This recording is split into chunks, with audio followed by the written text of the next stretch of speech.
Good morning students, मैं आशा अवस्थी आज आप लोगों को बीएड सेकेंड ईयर के second paper curriculum development and assessment में कंपोनेंट्स ऑफ करिकुलम के विषय में बताऊंगी। कंपोनेंट्स ऑफ करिकुलम के 4 मेजर पॉइंट्स में से आज इवैल्यूएशन के बारे में बताऊंगी।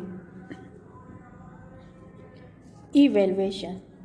The need for curriculum evaluation arises from the fact that, however perfect or good the formulated curricular change may be, chances are high that there may be some mismatch somewhere among its components.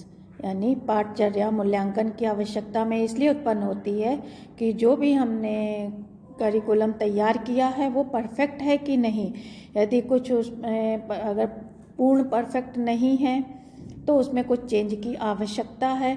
अगर change की आवश्यकता है तो उसमें कितना हम change कर सकते हैं, किस तरह का सुधार कर सकते हैं, और जो कुछ उसके जो कंपोनेंट्स हैं यानी घटक वो कुछ मिसमैच तो नहीं है, मतलब आपस में बेमेल तो नहीं है, तो उनको भी चेंज करना पड़ेगा।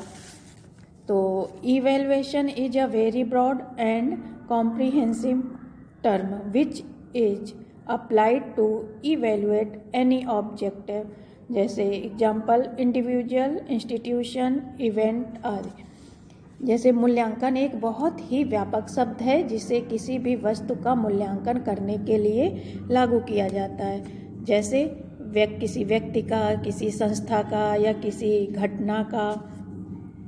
तो मूल्यांकन अति महत्वपूर्ण स्टेप है, यानी जो कंपोनेंट हैं करिकुलम के, उसमें ये एक महत्वपूर्ण पार्ट निभाता है कि तैयार जो करिकुलम है जब हम उसका इवैल्यूएशन करेंगे तभी हमें पता चलेगा कि वो कितना सही है कि नहीं। जो हमने उसके जो उद्देश्य थे हमारे, तो उन उद्देश्यों को इसने कितना प्राप्त किया है करिकुलम के माध्यम से, तो ये सब हम इवैल्यूएशन के माध्यम से ही देखेंगे।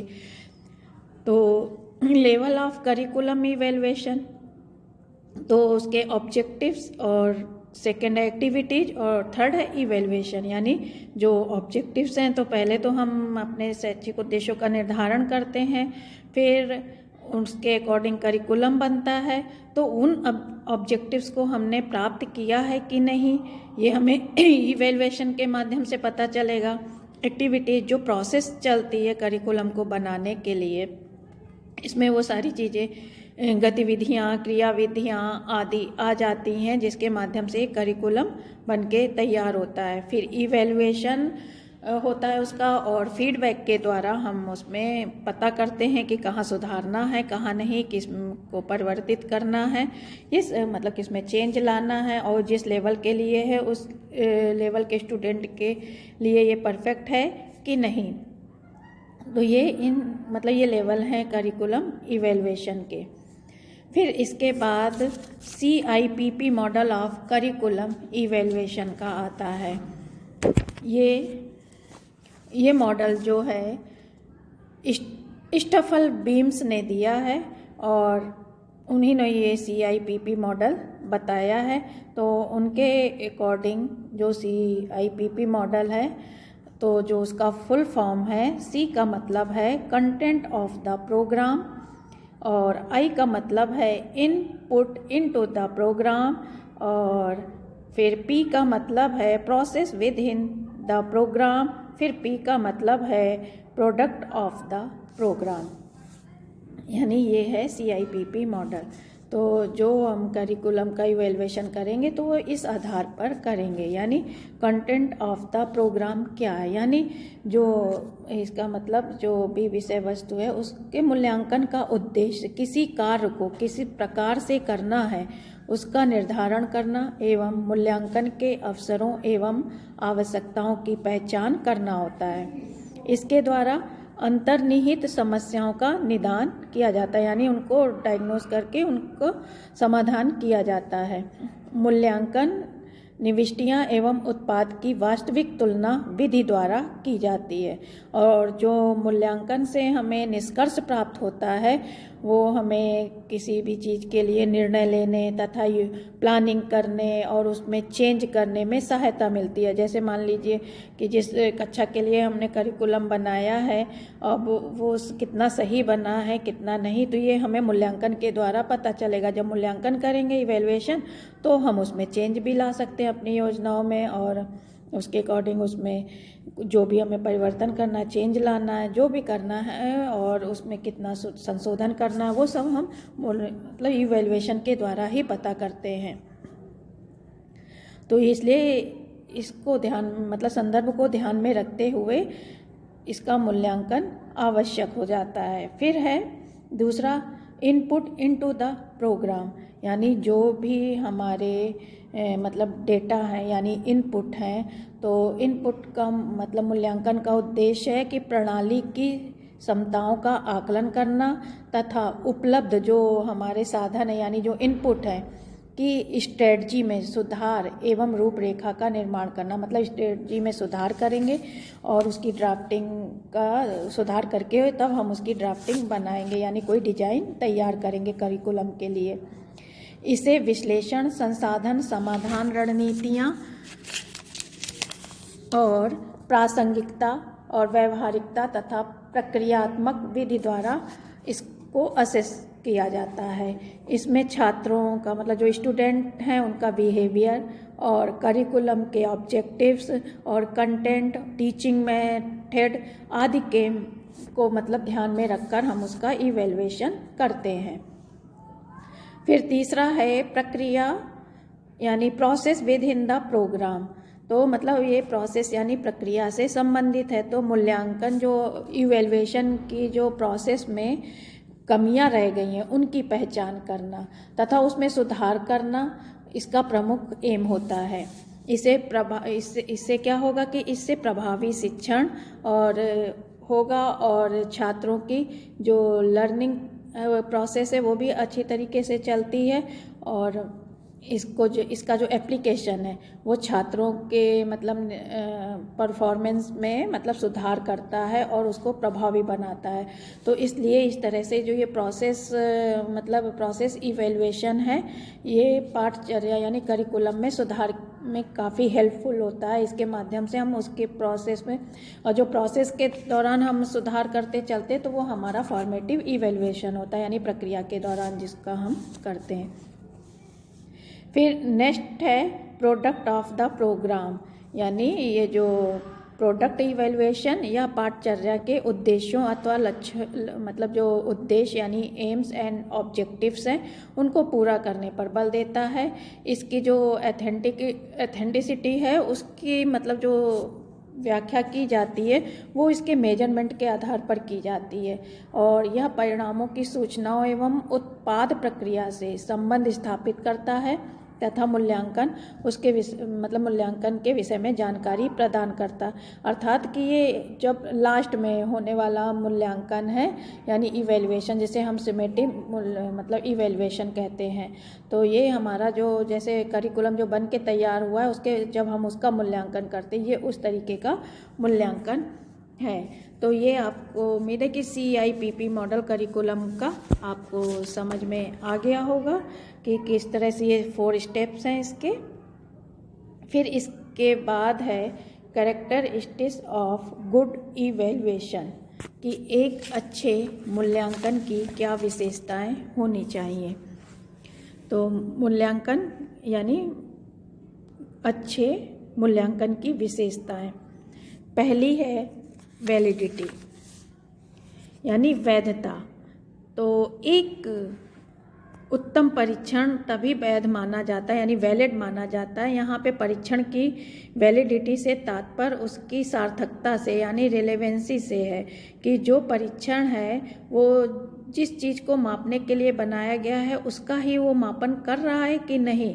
तो इसलिए तभी वो मूल्यांकन जो इवैल्यूएशन का प्रोसेस है तभी वैलिड कहलाएगा जब वो उसी क्वालिटी की या उसकी उसी क्वालिटी का मापन करे जिसके मापने के लिए वो बनाया गया है, तभी वो वैलिड माना जाएगा। तो जब हम करिकुलम के इवैल्यूएशन का मूल्यांकन करते हैं तो हमें ये वैलिडिटी को ध्यान में रखकर करना चाहिए।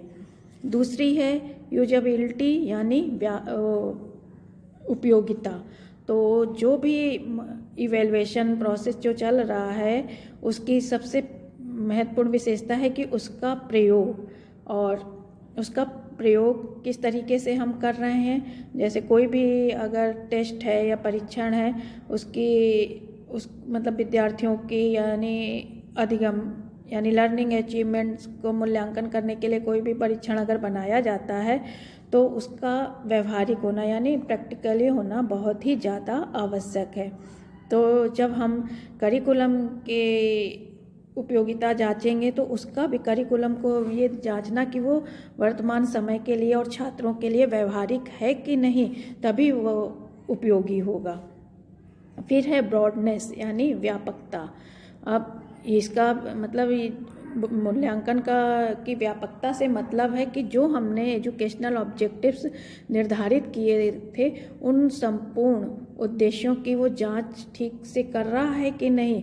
अगर वो संपूर्ण उद्देश्यों को नहीं जांच पा रहा है तो मतलब वो व्यापक नहीं है। व्यापकता का मतलब यहाँ पे ये है कि जो भी हम मतलब जांच के लिए जो भी हम उपकरण टूल्स तैयार कर रहे हैं वो स्टैंडर्ड होने चाहिए यानी मानकीकृत होने चाहिए। उसकी सहायता से हम उसकी ब्रॉडनेस का पता लगाएंगे, और ब्रॉडनेस का मतलब सभी तरीके के उद्देश्य और जो ब्लूम्स टैक्सोनॉमी के उद्देश्य हैं, यानी एक तरह से व्यापकता का मतलब जो जनरल एम्स भी होते हैं और जो टीचिंग ऑब्जेक्टिव्स भी होते हैं। टीचिंग ऑब्जेक्टिव्स में आपके कॉग्निटिव डोमेन, इफेक्टिव डोमेन और साइकोमोटर डोमेन भी आ जाते हैं। तो इनका भी कि करिकुलम इन तीनों उद्देश्यों को पूरा करने वाला है कि नहीं, तो इस बात पर भी ध्यान देना चाहिए। फिर है establish proper consistency with curriculum objective, यानी पाठ्यक्रम का उद्देश्यों के साथ उचित संगति स्थापित करना। यानी कि ये देखना जो भी करिकुलम है वो पाठ्यक्रम से उचित रूप से सामंजस्य बिठा पा रहे हैं कि नहीं। वो करिकुलम उन्हीं जो उद्देश्य बनाए गए उन उद्देश्य को प्राप्त करने में सहायक है कि नहीं। अगर वो करिकुलम उन उद्देश्यों की प्राप्ति में सहायक नहीं है तो इसका मतलब उनकी उचित संगति यानी कंसिस्टेंसी उसके साथ नहीं है। तो हमें उसको उसको जो इस तरह का करिकुलम नहीं होगा तो हमें उसमें सुधार करना पड़ेगा। फिर है एडिक्वेट डायग्नोस्टिक इवैल्यूएशन, यानी पर्याप्त नैदानिक मूल्यांकन। यानी करिकुलम जब हम बना रहे हैं किसी भी स्तर के लिए तो हमें ये देखना चाहिए कि पर्याप्त रूप से वो जो मतलब इस स्तर की समस्याएं हैं या इस करिकुलम को प्रेजेंट करने में या प्रस्तुत करने में कुछ कमियां आ रही हैं तो उनको हमें डायग्नोस करना है, और डायग्नोस करके उनको हमें दूर करना है, तभी वो अच्छा एक करिकुलम तैयार होगा। फिर कंटिन्यूटी यानी निरंतरता। जैसे मतलब अधिगम को कहा जाता है कि सतत चलने वाली प्रक्रिया है, शिक्षा भी सतत चलने वाली प्रक्रिया है, वैसे ही इवैल्यूएशन भी कॉन्टिन्यूअस प्रोसेस है यानी सतत चलने वाला है। तो इस कारण इसमें आज इवैल्यूएशन में आज ये महत्वपूर्ण है भी कि कॉन्टिन्यूअस एवं कॉम्प्रिहेंसिव इवैल्यूएशन, तो उसमें कंटिन्यूटी का महत्वपूर्ण रोल है कि हमें उसको सतत उसका यानी लगातार मूल्यांकन करते रहना चाहिए, जिससे हमें पता चलता रहता है कि उसमें सुधार की आवश्यकता है कि नहीं है, वो ठीक से निर्मित हुआ है कि नहीं, वो जिस लेवल के लिए तैयार किया गया उस लेवल के लिए या उस कक्षा के लिए वो सही है। अगर कंटिन्यूटी उसमें नहीं रहेगी तो वो फिर एक तरह से क्लोज्ड करिकुलम हो जाएगा कि हम उसमें फ्लेक्सिबिलिटी नहीं रहेगी। अगर कंटिन्यूटी रहेगी तो उसमें फ्लेक्सिबिलिटी रहेगी कि हम उसमें जब आवश्यकता अनुसार हमें जब भी उसमें सुधार की आवश्यकता हुई तो हम उसमें सुधार करते चलेंगे। तो इस प्रकार से कंटिन्यूटी भी होनी चाहिए। फिर है पार्टिसिपेशंस ऑफ लर्नर, यानी शिक्षार्थी की सहभागिता। अब क्योंकि जो स्टूडेंट्स हैं वो जो इवैल्यूएशन प्रोसेस है उसका महत्वपूर्ण स्थान है, क्योंकि हम किसी करिकुलम का जब इवैल्यूएशन कर रहे हैं तो हमें पता कैसे लगेगा कि ये करिकुलम सही है कि नहीं।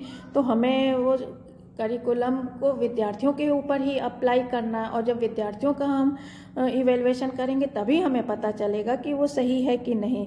तो और जो स्टूडेंट्स हैं, मेन जो ज्ञान प्रदान किया जाना तो उन्हीं को जो नॉलेज दी जानी है करिकुलम के माध्यम से, तो मेन तो स्टूडेंट्स ही है।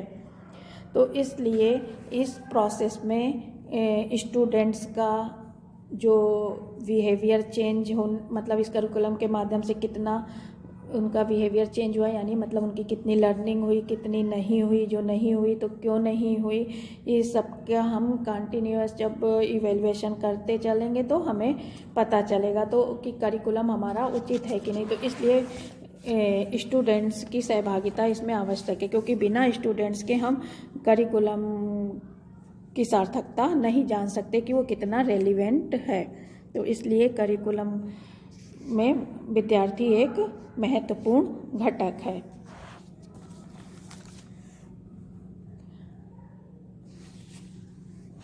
अब जो करिकुलम के लेवल्स हैं कि मतलब पाठ्य का मूल्यांकन की जांच हम किस तरीके से करते हैं, वो बताया गया है कि स्टूडेंट्स असेसमेंट, यानी स्टूडेंट के मूल्यांकन के द्वारा। तो स्टूडेंट के मूल्यांकन में क्या क्या चीज़ें आ जाती हैं, जैसे ओरल एग्ज़ाम हुए, रिटन हुए, एक्सपेरिमेंट टेस्ट हुए, इनके द्वारा हम उनका मूल्यांकन कर लेते हैं।